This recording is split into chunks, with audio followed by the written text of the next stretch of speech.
Welcome back to another episode of the Humble Hustle podcast. We are your hosts, Nick Jones and Kayla Ebner. Hello, hello. And today we are going to be talking, kind of elaborating on something we touched on in a couple episodes ago, I think. Basically, what types of content you should be making for businesses, and really just comparing the difference between the content you make for smaller businesses and what you should be making for larger companies. Mm-hmm. And we're going to kind of be leaning in towards the larger ones because that's what we're really trying to go for these days. But we'll make sure to make the comparisons back to the smaller businesses as well. Mm-hmm.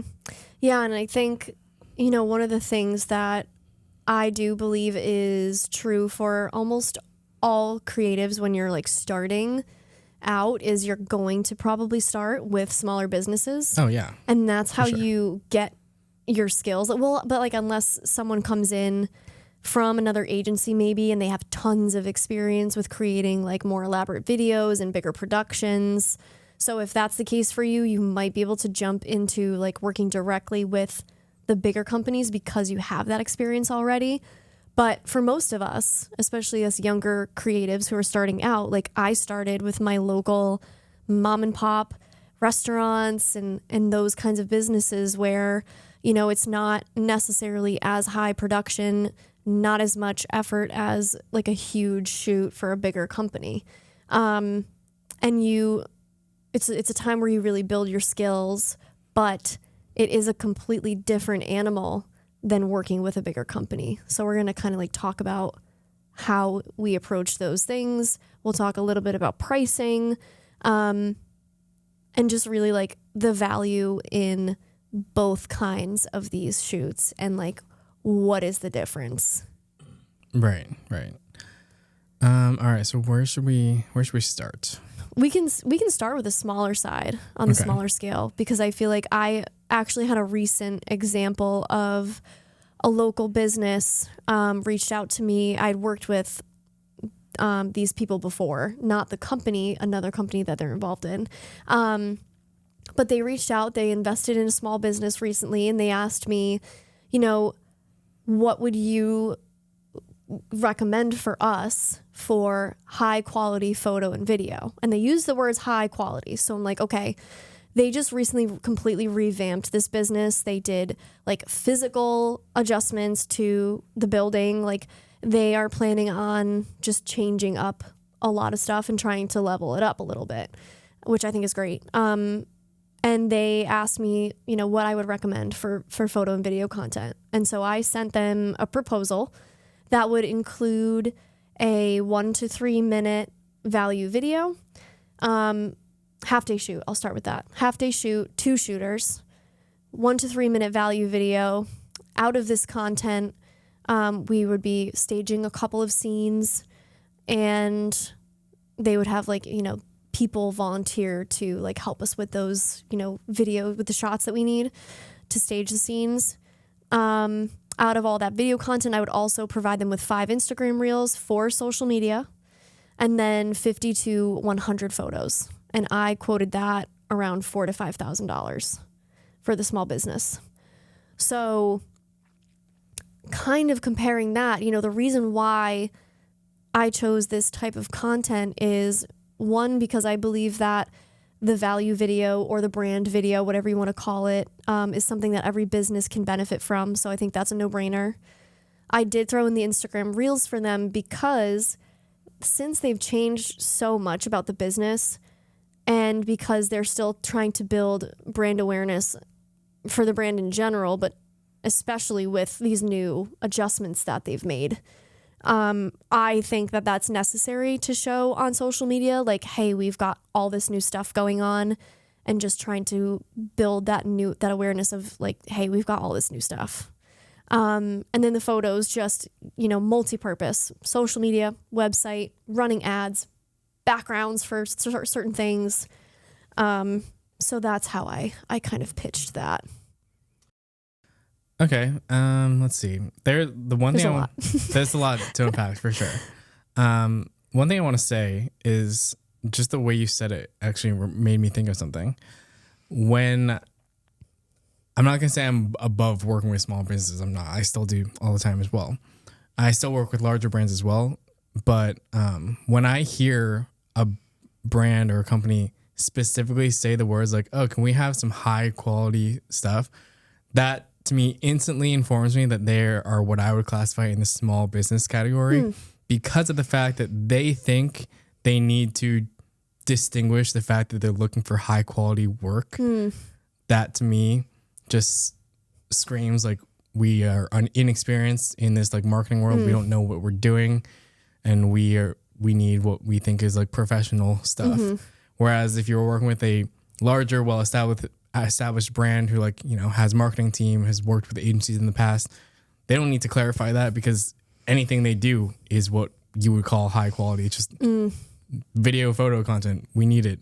True. Automatic. It's implied. It's going to be high quality. Yeah. So when anyone says it specifically, it's not a red flag, but it just tells me like, okay, now I know like what size of business you are more or less. Yeah. And I know that these guys in particular, they know the value of professional content. I've worked with them before for a different company, like I said. So they understand that. And I think maybe what he meant by this is like, I don't think that the previous owners had ever done professional content. Exactly. Yeah. So like he knows that they need to add that to their repertoire and like start doing that.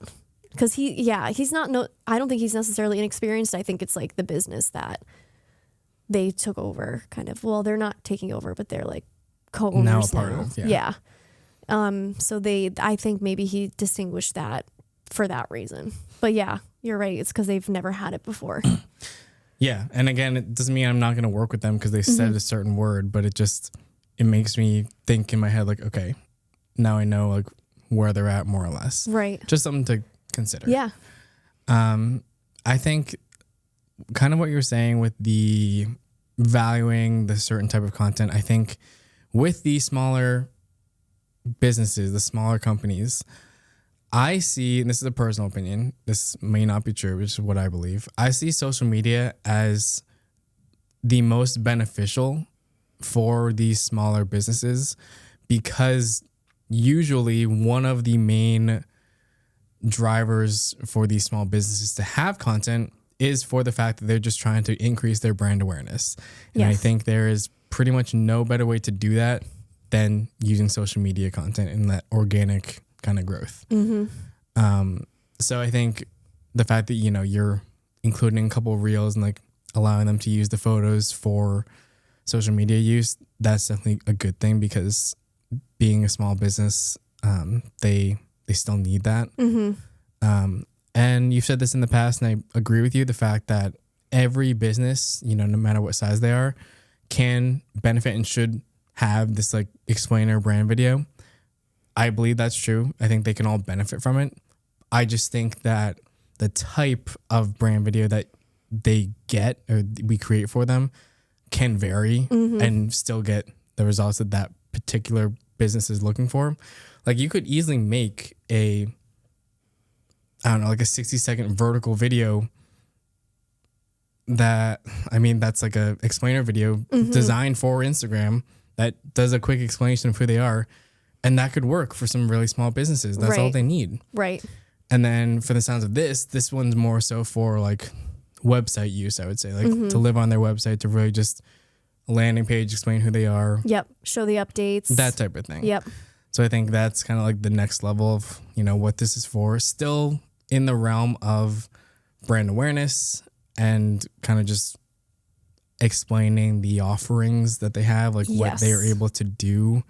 You mentioned staging a couple of scenarios, like to show the diversity that they can accommodate in this space. Yep. So I think that's key. And I don't know. I think for the smaller businesses, this price point is more or less accurate. And again, it's going to vary who you are, experience you have, where you even live. Like that can vary too. But for this, I would say, yeah, in like the 4,000-ish to 6,500-ish is definitely not unreasonable. Yeah. And it's this kind of content. We were talking a little bit about like the value video, the brand video. They can use it for years, like at least 2 years. I mean, Right. It can be used for multiple things. It's multi-purpose. So there's a lot of value in having that. I think for these, like, these polished brand videos that are, 1 to 3 minutes, 1 to 2 minutes long, they should easily be able to cover them for 2 years. Like if they have to, I get it if they maybe change their branding or they have some huge ownership shift or whatever, then maybe you have to do it the next year. Yep. But as long as some major things don't change, there's no reason that this video shouldn't last you more than 2 years. Right. Agreed. And that's where this increase in value comes into play, because with short form social media content, that stuff only lasts for a couple of days. So you're not going to get as much value as something that lasts for 2 days versus 2 years. Like, right. It's yeah. pretty obvious. We talked a little bit about, the social media videos being more of like a short-term advantage and short-term, what do you get? Reward. What's the word I'm looking for? Short-term value, I guess you could say. Yeah, like I think it's more instantaneous. It's Right. more about, like we said, building the brand awareness, which is necessary for smaller businesses because like there's most likely going to be many different kinds of businesses in the area. So you also need to make sure that you're standing out against the competition. You might need to do this more in order to like set yourself apart online and like really building that awareness for your brand. Yeah, no, for sure. And I think that that like short-term reward only works for, or not, I'm going to say only works, but it's just more optimized for the smaller businesses because all they care about really is to grow and they want to grow fast. Right. Whereas the bigger corporate brands who, are definitely, they just want the brand video itself and things like that, recruitment, testimonials, that type of stuff. They're already big and established. They don't need to have this quick, instantaneous growth because they already grew. They're Right. well known already. Right. So they're looking for different things. They have different goals. Completely different goals. Yeah. And we can kind of shift into that now because we're both at the point where we are starting to and we want to kind of reach out and direct our attention more towards those larger companies. Yeah. So really, like, what is the difference between like these bigger companies versus a smaller business? Like, what kind of goals do these bigger companies have that maybe a smaller business might not? Well, I guess it depends what industry you're talking in. So for these brand videos and stuff, I'll use like I don't know, manufacturing examples, I guess, because honestly, to be totally honest, that's like the most common that I've had experience with, like science-y realm, like manufacturing type of stuff. Like that's where I've done the most work in with these types of videos. So with these people, there's a couple things. There's investors because they're a big enough company that, they need investors to be a part of it. And just it's similar to brand awareness, except instead of it's being directed towards like consumers and like everyday people, it's now specifically targeting a set group of people who are potential investors. So it's almost like a more targeted version of brand awareness, if you will. And then there's obviously recruitment. I mean, It's big in manufacturing. Yeah, I mean, you need employees and, you're always trying to make sure that your company has, great people. So hearing testimonials from people that already work there, explaining how great this place is and, why you should work there, that's a huge advantage. I relate this to Amazon reviews. So when you buy something on Amazon, what do you normally do? You probably will look at how many stars it has. If it has 4 or 5 stars, great. If it has 1 star, probably wouldn't buy it. And then you look at the reviews. First off, are there any reviews? And then second of all, how are they? Are they mostly positive?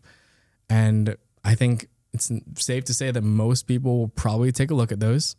And it's the same thing in this corporate video world. Yes. These testimonials, these like recruitment type videos are our versions of the Amazon reviews. So it just helps to build the brand image, elevates that, brings in clout, if you will, like to just pretty much portray this brand as like this great thing great product they have, great place to work, whatever it may be. And I just don't think that smaller brands, well, yes, they sure you want great people to work at these smaller brands, but you want to be known for having a good product and everything. That's just not their main focus. Mm-hmm. It's still a focus. It's always going to be a focus, but they have other priorities. Yep. And it's always going to come across so much stronger in video than in writing. Like, to hear out of an employee's mouth how much they genuinely enjoy working at that company and the benefits of working there is so powerful and goes such a long way, rather than writing on your website, we're a great place to work. Sure you are. Like, how trustworthy is that? Like, of course you're going to say that it's great, but to actually hear it from someone who works there is so much more powerful. I agree. Yeah, you can see and feel like the emotion that they're giving off. It's most likely, hopefully not staged. Right. Not scripted. No, most of the time I've done these testimonials, it's like the employees are volunteering to do it. Yeah, like, they're absolutely. happy to do it. Yeah. Mm-hmm. As it should be. Like, you want willing people to genuinely portray their happiness towards this company that they work at. Mm-hmm. Yeah. And the value of these brand videos for a bigger company is tenfold. Like you said, if they're trying to pitch investors or find potential investors, that's money in their pocket, right? You could also look at it this way. Like, again, completely depends on the company, whatever they sell, whatever they do. But let's say they sell some like piece of machinery, and it's like a very expensive piece of machinery that's only maybe used in certain scenarios, but it's a very expensive product. Mm-hmm. Comparing, basically, if you are able to sell one of those, you get X amount of money. And then if you relate that to like some small little brand, like, I don't know, a coffee shop, you sell one coffee, you get $3. Mm-hmm. So like, well, 6 nowadays. True. I don't know the last time I paid $3 for a coffee. If you get a black, maybe. Not even then. But at least Starbucks isn't charging for different kinds of milk anymore, so we got that going for us. Oh, there you go. But yeah, so basically, like, the one-to-one product comparison, the amount of money that you make from one product there versus, a small business, that's another way you could maybe look at it to see like how much value that this video could potentially bring. Like, if it helps to sell this product, if it helps to do whatever XYZ to this company, like, you're going to bring in more than if it was the same type of thing for a smaller brand. Yes. It's definitely, I think, easiest to see the value in a company that like sells a product. Yes, for sure. It's hard to like quantify it when it's like a service-based thing, but yeah, when it's like a product, it's more quantifiable for sure. And then you can go even deeper into, I have a client who you work with me a lot with, who our strict rule right now is creating internal training videos.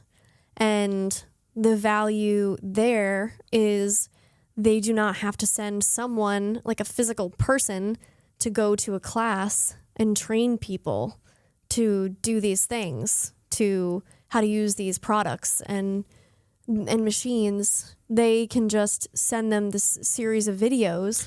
It's also helping them with anywhere in the world, because it's a global company. I was going to say the reach that it has, because I know they were talking about people in like Asia trying to learn this. Yes. And it saves them, a flight over here to learn it in person. That's a lot of money and time saved.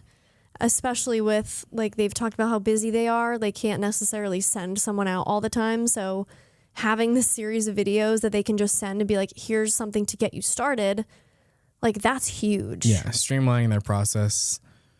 I mean, cutting out the middleman pretty much, save them money, I guess. Yep. And it's a unique scenario because I would say traditionally it's actually easier to get into these bigger companies with the brand video first. Mm-hmm. And once you do that and you're successful in that and they see, okay, this is great, then it's a lot easier to transition. Like, okay, we already worked with you. Let's help you out with this internal stuff. But this just so happened that you've started out with the internal work for them and pitching a overall like brand video should be pretty easy at this point. Yeah, and they just rebranded, so I feel like that would be a huge value add for them personally. Oh, absolutely. Right after a rebrand, they need it. So, yeah, we'll definitely have to work on that together. But I also think like these kinds of videos, there is a process that you can follow.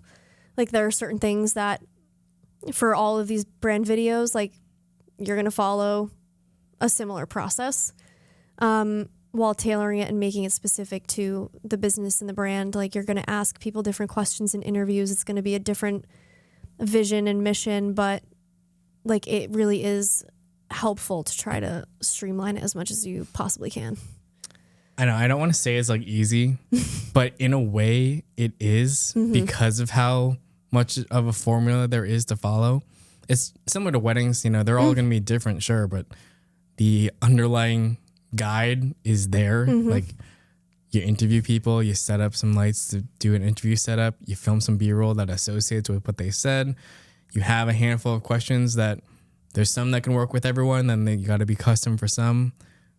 It's when you think about it that way, it's not too difficult. And then obviously there's a lot more that goes into it. Right. But the overall process is straightforward enough that, you know, it's very achievable. Right. The one thing with the bigger companies is you're going to spend, I think, a lot more time in the pre-production phase, like really writing down a shot list. I mean, you're going to do that for all of it, but it's more of a responsibility. There's a lot more tasks. It's a bigger setup than for maybe a small business would be. A lot more effort. I think you would probably work a little closer with most likely some sort of like liaison, whatever. It's like a marketing person who works at that company who's just going to be with you throughout the process. They'll most likely be your point of contact unless the CEO really does want to get involved. And yeah, there'll be a lot of logistics and coordination that you'll have to do with them. There might be multiple sites that you have to visit. They might own multiple locations that, you know, have different things, specific shots that we need to get there versus over there, things that you want people to touch on when they speak, just to have notes of that type of stuff. So yeah, there's a lot to consider. Yeah. Both small businesses and these larger ones like can benefit from this high quality video content, but definitely very, very, very different goals. Right. And like sets of skill sets and all that kind of stuff. Yeah, for sure. Do we want to talk about pricing one of these? Yeah, so you mean like the bigger ones? Yeah. So it's hard to just give numbers because it's like it totally varies on who they are, whatever, like the type of company they are and what you're giving them. But, you know, from experience and we'll use the same kind of niche that we've been talking, this manufacturing sciencey world. It's not out of the question to have 5 figures for these projects. Like it's pretty common to get that high. And some people might think it's really high. And then some people might actually think it's low. Like if it's low 5 figures, they might be, you need more. Right. So it really just depends. But I will say 5 figures is not out of the question for these types of projects. It's a lot of work. There's a lot of people and equipment involved that you need to do. And remember, this is to last them for a long time. This is a very important video for them. Yep. And especially if you're kind of throwing this in, like you're doing a value video, you're doing a couple testimonials, recruitment video, like it could easily you could package it up to something big. Yeah. Yeah. And it's, again, going to live on their website and, you know, they're going to be using it for years to come. That's the idea. Like that's the whole reason why we do these videos is like, you'll be able to use this for a long time and it's going to stay evergreen is the word that I like kind of like to use for these, but it's evergreen. It's going to last you a long time. Yeah. And like you should be using it. Right. Yeah. So I agree. I don't think I've ever personally had a project that is that high of value yet. I've worked on like in like my previous job, we've done like really big videos like that. But personally haven't gotten one quite that big yet. But I would really like to. I think the one that we were talking about Yeah. can easily be. Yeah. We'll chat. Yeah. No, I would love that. And they're fun to work with. I mean, it's been kind of a slow start with them, but now that we're like in the rhythm of it, I feel like we have a good relationship. Let's call with it how like, it is. The first one was brutal. brutal. It was brutal. It was very brutal. But they've all gone up. Yes, So it's been every good. single one has gotten better, and it's just like that's part of the learning process. Yeah. Of, doing these training videos. We've kind of landed upon a process that works, and now we know what to expect, and we know how to like combat some of like the roadblocks that we've run into. So we've got it pretty much nailed down now. Yeah. But yeah, No, that would be fun to they've do with been fun. them. I got to be a stand-in for one of them. Yeah, you did. You did. I probably should have had you sign like a release or something for that. I do not give you permission to use my likeness. They should have. I think that's hilarious. I can't wait to see that one. That's awesome. But yeah, I feel like we covered the general Yeah, I mean, stuff. we touched on this topic in a different podcast, and like we figured it was big enough that we can easily make it an episode itself. And with our current shift, like, yes, my bread and butter is still going to be in this like e-commerce product world, but I still work on and would like to do a little bit more of these brand videos, because that used to be my bread and butter. Like that's what I started out doing. Like my first job ever was a brand video, and I've done so many of them. Yeah. So you wanted to do more of them, more big ticket ones. Like this topic just felt like right to talk about. Yeah, and especially with social media these days, and like how vertical video and like 15 seconds max and like all of these things going on in the digital space with all these different platforms like Instagram and TikTok. I think it is getting a little bit forgotten about how important these value videos, these brand videos are, and like how you don't want to forget about. Don't leave horizontal completely in the past. Like there is still very much a space for high quality productions and not just like these quick hit instant. Like some people are going way too fucking hard with these Instagram reels. I've never liked them. Like every ever. 4 seconds, there's a sound effect or a graphic popping up. I'm like, it's too much. It's so much. And like, we're just constantly trying to keep people's attention. And I get it. Like, I understand that that's what these apps want. But I am so sick of it. I'm so sick of it. Yeah. I'm done. Like, provide value and the right people will find you. Educational content, like, fuck the algorithms. It just tailor your content towards your audience, and the right people will find you if you're consistent enough. That's what I think. Yeah, I think that's pretty safe to say that shouldn't ever go away. But yeah, I don't value social media as much as I used to, for sure. I mean, It's inundated. It's so oversaturated. I still make the content for people because it's still needed, Right? Absolutely. But it's not. I don't want to say it's not enjoyable to make, but it's just different. It's different. It's a lot of work for like little return for us specifically, because it's like I said, the video gets posted, it's maybe live for a day or two, and then you move on, post another one. Right. So that like selfish little feeling that you'd get from just seeing it posted does not last very long. Right. No, you're totally right. Yeah. All right. I feel good. Yeah, that's all I got. Hopefully this was helpful, just kind of distinguishing the two, and giving you maybe an idea to start a little brand video. Like, you could start with a small business for sure. Like I would say, try to reach out to a couple small businesses. You're not going to land a big one if you don't have portfolio work to show. Exactly. Yeah. So like try to reach out, get some under your belt, see what you think, trial and error, come up with some good questions for people you're interviewing, and see how that goes. Let us know if you end up trying one. Yeah. Okay. All right. That's all we got for this one. Hope you enjoyed. Give us 5 stars on Spotify. Follow us everywhere. Humble Hustle Podcast. On Instagram. Subscribe YouTube. And yeah, we will see you in the next episode. Bye. Bye.